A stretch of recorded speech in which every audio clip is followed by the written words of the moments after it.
சட்டமன்ற தேர்தல் பிரச்சாரத்திற்காக திருவாரூர் புறப்பட்டார் முதலமைச்சர் ஸ்டாலின். அது தொடர்பான காட்சிகளையும் பார்த்து வருகிறோம்.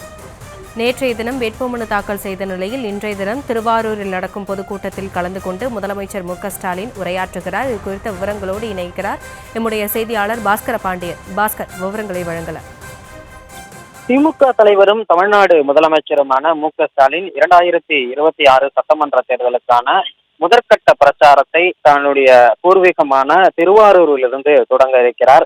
இதற்காக சென்னை ஆழ்வார்பேட்டை இல்லத்திலிருந்து புறப்பட்ட முதலமைச்சர் ஸ்டாலின் தனி விமானம் மூலமாக தஞ்சாவூர் சென்றடைகிறார். தஞ்சாவூரிலிருந்து சாலை மார்க்கமாக திருவாரூருக்கு செல்லும் முதலமைச்சர் ஸ்டாலின் சற்று நேரம் ஓய்வெடுத்து விட்டு அங்கு மாலை 5 மணிக்கு ஏற்பாடு செய்யப்பட்டிருக்கக்கூடிய திருவாரூர் தெற்கு ரதை வீதியில் பொதுக்கூட்டமானது ஏற்பாடு செய்யப்பட்டிருக்கிறது.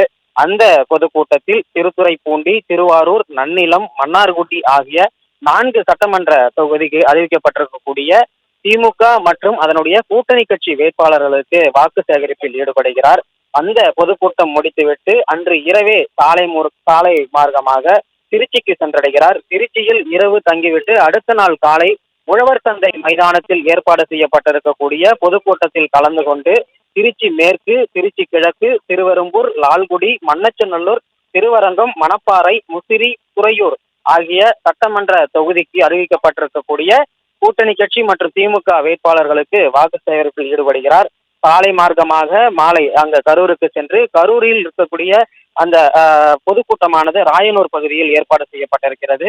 அந்த பொதுக்கூட்டத்தில் அரவக்குறிச்சி, கரூர், கிருஷ்ணராயபுரம், குளித்தலை ஆகிய சட்டமன்ற வேட்பாளர்களுக்கு வாக்கு சேகரிப்பில் ஈடுபட இருக்கிறார்.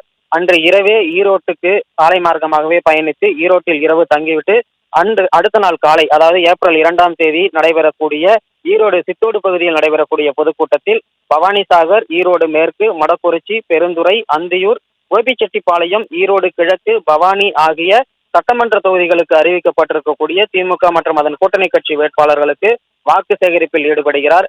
அன்று மாலையே கோயம்புத்தூரிலும் பொதுக்கூட்டத்திற்கு ஏற்பாடு செய்யப்பட்டிருக்கிறது. கோவை கொடிசியா மைதானத்தில் ஏற்பாடு செய்யப்பட்டிருக்கக்கூடிய அந்த பொதுக்கூட்டத்தில் சூலூர், கோயம்புத்தூர் வடக்கு, கோயம்புத்தூர் தெற்கு, சிங்காநல்லூர், கிணத்துக்கடவு, பொள்ளாச்சி, வால்பாறை ஆகிய தொகுதி வேட்பாளர்களுக்கு வாக்கு சேகரிப்பில் ஈடுபட இருக்கிறார். 3 நாள் சுற்றுப்பயணத்தை தொடர்ச்சியாக சூறாவளி பயணமாக மேற்கொள்ள இருக்கிறார். விவரங்களுக்கு நன்றி பாஸ்கர பாண்டியன்.